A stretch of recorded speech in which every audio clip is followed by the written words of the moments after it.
அனைவருக்கும் வணக்கம். நம்ம அருகில் இருப்பது மூலிகை சேகரம் செம்மணிதாசன் ஐயா மற்றும் மாலதி அம்மா. ஐயா வணக்கம். அம்மா வணக்கம்.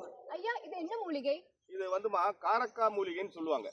காரக்காய் அதாவது காடு சார்ந்த இடங்கள், வயலோரம், அந்த இடத்துல இது தன்னிச்சையாக வரக்கூடிய ஒரு மூலிகை.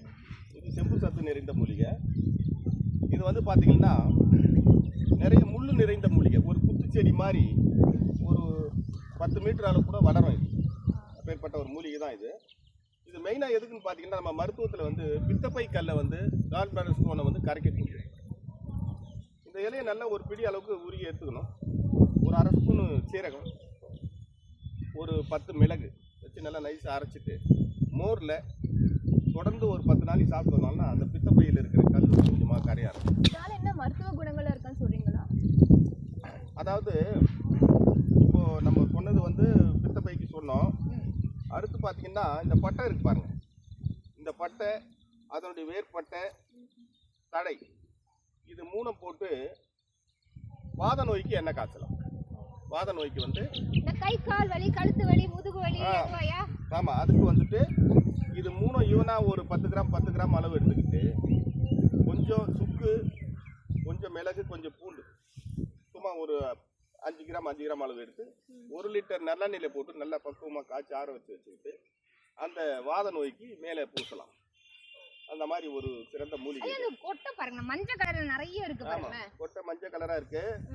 இந்தாங்க, எல்லாரும் சாப்பிடுங்க. சின்ன வயசு பிள்ளைங்க, 5 வயசு பிள்ளை கூட உணவு அருந்தக்கூடிய பிள்ளைகள் அனைவருமே இதை சாப்பிடலாம். வீட்டில் இந்தாங்க, எல்லாருமே சாப்பிடலாம். எந்த ஒரு பக்க விளைவு இல்லை, சைடு எஃபெக்ட் இல்லை. இயற்கையாக எந்த உரமும் போடாத காட்டுக்குள்ள விளையிறது. அந்த காலத்தில் நம்ம பெரியோர்லாம் நோய் நொடி இல்லாத வாழ்ந்தாங்க. அது காரணம் இந்த மாதிரி காரக்காய், சுரைக்காய், காட்டுக்கல்லாக்காய், இந்த மாதிரி பழத்தெல்லாம் அவங்க சாப்பிடும்போது இயற்கையாக உடம்பு ஆரோக்கியமாக இருக்கும். தோல் நோய்களே குணப்படுத்தக்கூடிய மூலிகை இது. இதுக்கு ஒன்றும் அந்த அளவுக்கு இல்லை, எல்லாமே சாப்பிடலாம். இதுக்கு ஒன்றும் பெரிய பத்தியமெல்லாம் கிடையாது. ஓகேவா ஐயா? இது மருத்துவ பலன் ரொம்ப அருமையா சொன்னீங்க ஐயா. இது ஜெனரலா எல்லாருமே சாப்பிடலாம். ஆமா, ஆண் பெண் எல்லாருமே சாப்பிடலாம். குழந்தைங்க, ஆண் பெண் குழந்தைகள் எல்லாருமே இதுதான். நல்ல வேறு. என்ன மூலிகை? இதாம்மா சிவனார் வேம்புன்னு சொல்லுவாங்க. சிவனார் வேம்பு என்று இந்த சொல்லக்கூடிய இந்த மூலிகை, இதில் 5 வகையான வேம்புகள் இருக்கு. நிலவேம்பு, மலைவேம்பு, சர்க்கரை வேம்பு, சிவனார் வேம்பு, இப்படி சொல்லக்கூடிய 5 வகையான வேம்பு இருக்கிறது. வேம்புகள்னாலே கசப்பு சுவையுடையது தான். ஆனால் இதில் பார்த்தீங்கன்னா இது தோல் நோய்களுக்கு ரொம்ப சிறந்தது. அதாவது தோலில் ரொம்ப தடிமனாக வரக்கூடிய கருமேகம், வெண்மேகம், கருப்பு படைகள், இது போன்ற கடினமான நோய்களை குணப்படுத்தக்கூடிய ஒரு அற்புதமான மூலிகை தான் இந்த சிவனார் வேம்பு. ஐயா, இது எப்படி பயன்படுத்தலாம்? இது எப்படி ப்ரிப்பரேஷன் பண்ணி பயன்படுத்தலாம்? இதை செய்முறை விளக்க சொல்லுங்க. அதான் வேரோட பிடுங்கி எடுத்துடணும். எடுத்துட்டு நல்லா காய வச்சு பொடியாக கட் பண்ணிக்கணும். கட் பண்ணிக்கிட்டு மிஷினில் கொடுத்து நல்லா நைஸாக அரைச்சிடணும். அரைச்சி இதை துணியில் போட்டு நல்லா சலிச்சு எடுத்துக்கணும். நைஸ் பவுடர், ஃபைன் பவுடர் நான் எடுத்துக்கிட்டு இதோட கார்போக அரிசி, இப்போ இது ஒரு 100 கிராம் பவுடர் வச்சுக்கணும்னு வச்சுங்களேன். கார்போக அரிசி பவுடர் ஒரு 10 கிராம், பரங்கிப்பட்டை பவுடர் ஒரு 10 கிராம், அடுத்து பார்த்திங்கன்னா வெள்ளை மிளகு ஒரு 10 கிராம், இது 3 சேர்த்து ஒன்றா கலந்துக்கணும். அந்த பவுடர்லாம் கலந்துக்கிட்டு பசும்பாலில் காலை ஒரு 1/2 ஸ்பூன், மாலை ஒரு 1/2 ஸ்பூன் சாப்பிட்டு கொண்டு வரும்போது ஸ்கின்னில் ஏற்படுகிற அனைத்து நோயும் தீரும். அலர்ஜி, ஸ்கின் அரிப்பு, ஸ்கின்ல தடிப்பு, இது போன்ற வெள்ளை புள்ளி, கருப்பு தடிப்பாக கருப்பாக வரும், கருமேகன்னு சொல்லுவாங்க. அது போன்ற நோய்களை எல்லாம் தீர்க்கக்கூடிய ஒரு மூலிகை தான் இந்த சிவனார் வேம்பு மூலிகை. ஐயா, பூச்சிக்கடிக்கு போடலாமா? தாராளமாக போடலாம். என்ன மாதிரி பூச்சிக்கடிக்கெல்லாம் போடலாம் சொல்லுங்க ஐயா. அதாவது பூச்சிக்கடிக்கு இதே போல் இதை சமூலமாக பிடிங்கி, சமூலம் என்றால் அது வேறு, காய், பூ. இப்போ பூ இல்லை, ஒரு ப்ரௌன் கலரில் பூ வரும், காய் சின்னதாக குட்டையாக வரும். காய் இல்லை இதில் அதிகமாக, சின்னதாக அது கூட தான் இருக்கும் காய். இது எல்லாத்தையும் கட் பண்ணி போட்டு தேங்காய் எண்ணெயில் இருக்கா? அது ஒரு பாருங்க. கரெக்டா? அதான் பாருங்க. காய் கூட இருக்கும்னு நினைக்கிறேன். இதான் பூ. எல்லாத்தையும் கட் பண்ணி போட்டு ஒரு 25 கிராம் அளவுக்கு இந்த சிவனார் வேம்பு இருக்கணும். 1 லிட்டர் தேங்காய் எண்ணெய் இதில் போட்டுட்டு வெட்பாலை இலை வந்து ஒரு 4 இலை அதில் கட் பண்ணி போடணும். போட்டுட்டு ஒரு 5 நாளைக்கு வெயிலில் வச்சிங்கன்னா வெயில் பட்ட உடனே அந்த எண்ணெய் 5 நாளைக்கு 5 கலராக மாறும். ஒவ்வொரு நாளைக்கு ஒரு கலராக மாறும். அதுக்கப்புறம் இதை தூக்கி கீழே போட்டுட்டு அந்த எண்ணெயை வடித்து வச்சுக்கிட்டு நீங்கள் சொன்ன மாதிரி எல்லா தோல் நோய்களுக்கும் இது தடவலாம். உடம்புல எங்க தோல் நோய்களும் தடவலாம். பூச்சிக்கடி, வண்டு கடி, ஆமாம், எல்லாத்துக்கும் காணாங்கடி, எல்லா கடிக்கும் தடவலாம். அப்படிப்பட்ட ஒரு சிறந்த மூலிகை தான் இந்த சிவனார் வேம்பு மூலிகை. இன்னும் இது பல மருத்துவ கம்பெனிகளில் சிவனார் அமிர்தம் அப்படின்னு கொடுப்பாங்க, சிவனார் வேம்பு குழித்தாயிலன்னு கொடுப்பாங்க. அது குழித்தாயிலன்னு சொல்லி போனீங்கன்னா அது ஒரு 4 சரக்கு சேருது. அது மெத்தட் எப்படின்னு கேட்டிங்கன்னா, இது சமூலமாக ஒரு பங்குன்னா ஒரு 100 கிராம்னு வச்சிங்களேன். அதே போல் பூவரசம் பட்டை ஒரு 100 கிராம், அது ஒரு பங்கு.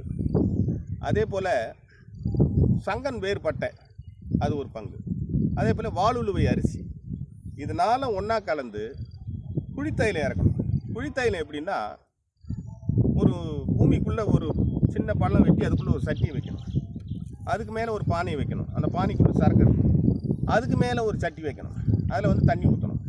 கீழே பானையில் வந்து ஓட்டை போட்டு அந்த கீழே இருக்கிற ஒரு சட்டி இருக்குல்ல, சட்டிக்குள்ளே ஒரு பீங்கான் வைக்கணும். அந்த பீங்கானில் வந்து சுற்றி வரட்டி அடிக்கிட்டு இந்த சரக்கை அதுக்குள்ளே போட்டுட்டு இதெல்லாம் மிக்ஸ் பண்ணி சுற்றி அந்த வரட்டி கொளுத்தி விட்டோம்னா வரட்டி ஏரிய உள்ளே வந்து ஒரு லிக்விடு தைலம் இறங்கும். அந்த தைலம் பார்க்குறதுக்கு கருப்பு கலராக இருக்கும். அதான் சிவனார் வேம்பு குழி தைலம். அந்த தைலத்தை சும்மா ஒரு 2-3 சொட்டு அளவு எடுத்து நாட்டு சர்க்கரையை போட்டு அப்படியே கொழுப்பிட்டு சாப்பிட்டுக்கிட்டே வந்தாங்கன்னா வெத்தலையில் வச்சு கூட சாப்பிட்லாம். அப்படி சாப்பிட்டு வரும்பொழுது நாள்பட்ட தோல் நோயான லெப்பர்சி, இந்த குஷ்டரோகம்னு சொல்லுவாங்க. ஆமாங்க ஐயா, அது ஆங்கிலத்தில் லெப்பர்சின்னு சொல்லுவாங்கள்ல, அது வந்து கொஞ்சம் கொஞ்சமாக மறையும். அதுக்கு வந்து ஒரு சிறந்த மருந்து இந்த ஐயா. இந்த எண்ணெய் சொன்னீங்களே, அது எத்தனை வாட்டி எவ்வளவு நாளைக்கு பூசிட்டு வரலாம்? தொடர்ந்து பூசலாம். அதை அந்த நோய் குணமாகிற வரைக்கும் 1 மாதமோ 2 மாதமோ இல்லை 3 மாதமோ தொடர்ந்து பூசும் பொழுது அந்த நோய் பூர்ணமாக குணம். ஐயா, இது என்ன மூலிகை? இதுதான் வந்து மூக்கிரட்டைன்னு சொல்லக்கூடிய, நம்ம சான்ஸ்கிரிட்ல வந்து புனர்னவான்னு சொல்லுவாங்கல்ல, அதான் இது மூக்கிரட்டை. அதெல்லாம் பார்த்துங்க ஐயா, இதுக்கோட பயணங்கள்லாம் என்னது? இது பயன் வந்து பார்த்தீங்கன்னா, கல்லீரலை பலப்படுத்தக்கூடியது, மஞ்சள் காமாலை நோயை நீக்கக்கூடியது. அதுதான் இந்த மூக்கிரட்டை. இதுக்கு ஒரு சிறப்பு குணம் என்னன்னு பார்த்தீங்கன்னா, எந்த மண்ணில் விளையுதோ அந்த மண் கலராகவே மாறிடும். ஓகே. இப்போ எங்கே மாறோம்னா, இந்த அரிப்பாட்டை வந்து செம்மண்ணில் வரும்போது இது சிகப்பாயிடும். ஓ, இது பின்னாடியா? பின்னாடியா இது? இப்போ இந்த வெள்ளை மண்ணில் இது வெள்ளையா இருக்கு பாருங்க. ஆமா, இது வெள்ளையா இருக்கு மண்ணு. ஆமா, செம்மண்ணில் வந்தால் இங்கே சிவப்பாயிடும். சிவப்பா இருக்கும். ஓகே ஐயா. களிமண்ணில் வந்தால் கொஞ்சம் கருப்பாயிடும். ஐயா, இது சாப்பிட்டா என்ன பலன் ஐயா? இது வந்து பார்த்தீங்கன்னா, சாதாரணமாக கிராமங்களில் இதை அப்படியே கிள்ளி பறைச்சிட்டு பச்சை பருப்பு போட்டு கரைஞ்சிடுவாங்க. கரைஞ்சிட்டு சாப்பிடும்போது கல்லீரலை பலப்படும். மஞ்சள் காமாலை நோய் சும்மா அப்படி சமையலில் கரைஞ்சி சாப்பிடும்போது மஞ்சள் காமாலை நோய் நீக்க வரும். அப்படிப்பட்ட ஒரு சிறந்த மூலிகை இது. இந்த ஃபேட்டி லிவர் சொல்கிறாங்களே, ஃபேட்டி லிவரு, அப்போ உடம்புல வந்து தேவையில்லாத இந்த உப்புகள், இது எல்லாத்தையும் இருக்கக்கூடிய ஒரு அற்புதமான மூலிகை. இதை வேரோட பிடிக்கணும். கொடி ரொம்ப பெருசாக கொடுப்போம். வேரோட பிடிக்கி கட் பண்ணி வச்சுக்கிட்டு இதனுடன் வந்து சிறுபீலை செடி, அடுத்து வந்து பூனை மீசை இலை, அடுத்து சுரைக்கொடி, இது போன்ற கிட்னி சம்மந்தப்பட்ட பிரச்சனைகளை தீர்க்கக்கூடிய அந்த மூலிகையெல்லாம் சேர்த்து இதில் பொடி பண்ணி வச்சுக்கணும்.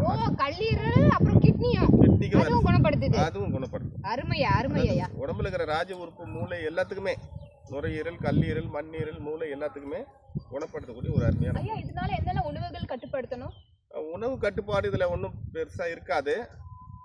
இப்போ கிட்னி பேஷண்ட்டு இவங்கெல்லாம் வந்து பார்க்கணும்னா, இப்போ உதாரணத்துக்கு மஞ்சள் காமாலிக்கு சொல்லும்போது இந்த எண்ணெய் ஐட்டம், அடுத்து இந்த நான்வெஜ் கொஞ்சம் கட் பண்ணணும்னு சொல்லுவாங்க. அதெல்லாம் கொஞ்சம் பார்த்து காரமும் கொஞ்சம் குறைச்சிக்கிட்டு இதை தொடர்ந்து நல்லா காய வச்சு, இந்த 4 மூலிகை சொன்னல, 4ஐயும் வந்து கட் பண்ணி நல்லா காய வச்சுக்கிட்டு கொஞ்சம் ஜீரகம் போட்டு ஒரு 4 டம்ளர் தண்ணி வச்சு அது 1 டம்ளராக சுண்ட வச்சு அதை தினம் அவங்க சாப்பிட்டுக்கிட்டு வரும்போது மேலே சொன்ன அனைத்து விதமான கிட்னி சம்மந்தப்பட்ட பிரச்சனை, கிட்னியில் யூரியா, கிட்னியில் ஸ்டோனு, கிட்னி சுருக்கம், கிட்னி அடைப்பு, கிட்னி வீக்கம், கல்லீரல் வீக்கம், மண்ணீரல் எல்லாத்துக்குமே இது நல்லா வேலை செய்யும். ரொம்ப அருமையான மூலிகையா இருக்கு ஐயா இது.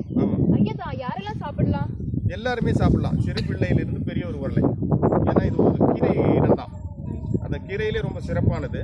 சின்ன குழந்தைங்க உணவு சாப்பிடக்கூடிய அளவில் இருக்கிற குழந்தைங்க எல்லாமே இது சாப்பிடும். ஐயா நான் இது கீரையை பார்த்திருக்கேன், மார்க்கெட்ல எல்லாம் விக்கிறாங்க. இது அதே பாட்டிங்க வந்து மார்க்கெட்ல இந்த கீரை விக்கிறாங்க. ஆமாம், அருமை. மார்க்கெட்டில் வந்து இதை விற்பாங்க. அங்கேயே வாங்கி நம்ம கூட்டு பொரியல் செஞ்சு சாப்பிடலாம், கடைஞ்சி சாப்பிடலாம். இதை வேரை வந்து எடுத்து பொடியாக கட் பண்ணிவிட்டு அதை வந்து என்ன செய்வாங்க, இதை கூட வந்து சபரி கொடி காய், ஈச்ச மரத்து வேறு, தும்பை வேறு, வெள்ளை வேலை வேறுலாம் போட்டு அப்போ பெரியவங்க அந்த காலத்தில் ஒரு சூப்பில் போட்டு சின்ன மண்கால் அதுக்குள்ளே போட்டு நல்லெண்ணெய் விட்டு நல்லா கொதிக்க வச்சு சூடாக கழுத்து வலிக்கு ஒத்தரம் கொடுப்பாங்க. ஜன்னி பிட்ஸ் மாதிரி வரும் பாருங்க, அதுக்கு ஒத்தரம் கொடுப்பாங்க. அதுக்கு இந்த வேறு அப்ப நரம்பு வியாதியும் சரியாகும் சொல்றீங்க. நரம்பு சார்ந்த அதிகம் சரியாகும். ஐயா இது வந்து வேற எதனா யூஸ் இருக்கா? நீங்க சொன்னீங்க நரம்பு சொன்னீங்க, கிட்னி சொன்னீங்க, கல்லீரல் சொன்னீங்க. ஆமா, வேற என்ன ரத்தத்தை சுத்தம் பண்ணுமா? இப்படி இது ஆமா, ரத்தத்தையும் சுத்தம் பண்ணும். எல்லா விதமான தேவையில்லாத சால்ட்டெல்லாம் எடுத்துரும். ரத்தத்தை பியூரிஃபை பண்ணும். நல்ல பசியை தூண்டும். ஏன்னா கல்லீரலை வந்து சுத்தம் பண்ணும்போது பசி ஆட்டோமேட்டிக்கும். ஐயா வயசானவங்களாம் பசி கம்மியாகுது, அவங்கெல்லாம் இதை சாப்பிடலாம். சாதாரணமாக வந்து இந்த இலையை பறிச்சுட்டு இதில் வெங்காயம், பூண்டு, மிளகாய் நமக்கு தேவையான சமையலுக்கு என்னென்ன தேவையெல்லாம் போட்டு இதை கடையலாவோ இல்லை பொரியலாவோ துவையலாவோ செஞ்சு சாப்பிடும்போது நல்ல பசி எடுக்கும், நல்ல உடம்புக்கு ஆரோக்கியமாக இருக்கும், சிறுநீர் நல்லா பிரியும், மலச்சிக்கல்லாத மலம் போகும். ஐயா இதை எப்படி எடுத்துக்கலாம்? இது வந்து வயிற்றுலையா இல்லைன்னா வெறும் வயிற்றுலேயே சாப்பிடலாம். ஆமாம், இப்போ ஃபுட்டு ஆஃப்டர் ஃபுட்டு எப்படி வேணாலும் சாப்பிடலாம், ஒன்றும் தப்பு கிடையாது. இல்ல சமையல்ல வந்து கீரை சமைக்கிற மாதிரி சமைச்சும் சாப்பிடலாம். சமைச்சும் சாப்பிடலாம். சமைக்கக்கூடிய கீரை தான் இது. இது ஒன்றும் பெரிய அது பாருங்க, யாரும் பயப்பட தேவையில்ல, சாப்பிட்டு காட்டுறேன் பாருங்க. இதுக்கு வேற என்ன பேர் இருக்கு ஐயா? என்னென்ன பேர் இருக்கு இதுக்கு? இதுக்கு வந்து கிராமங்களில் மூக்கார்த்தான் கீரை அப்படின்வாங்க. மூக்கார்த்தான் கீரை. Okay okay. ஏன்னாக்கா சைனீஸ் எல்லாம் எடுக்கிறதுனால மூக்கார்த்தான் கீரைன்னுவாங்க. ஓ அருமையான பேர். அடுத்து வந்து இதனுடைய உண்மையான பேர் மூக்கிரட்டை. மூக்கு இரட்டை. ஆமா, நம்ம இதுல வந்து சான்ஸ்கிரிட்ல வந்து புனர்னவான்னு சொல்லுவாங்க. அருமையா அருமை. பல விஷயம் வந்து நல்லா எங்களுக்கு எல்லாம் புரியுற மாதிரி ஈஸியா, நேர்களுக்கு எல்லாம் புரியுற மாதிரி ரொம்ப அருமையா சொல்றீங்க. நேர்களே இது எல்லாரும் வந்து மார்க்கெட்ல விற்குது, எல்லாரும் சமைச்சு சாப்பிடுங்க. உங்க வீடு பக்கத்துலயே வந்து இது விளையுது. மூக்கிரட்டை கீரை இது அருமையான கீரை, உடலுக்கு ரொம்ப மிக சிறந்த கீரை. நீங்க கண்டிப்பா இதை சாப்பிட்டு பழகுங்க. ஐயா தங்க ஐயா ரொம்ப அருமையா சொன்னீங்க. நன்றி ஐயா.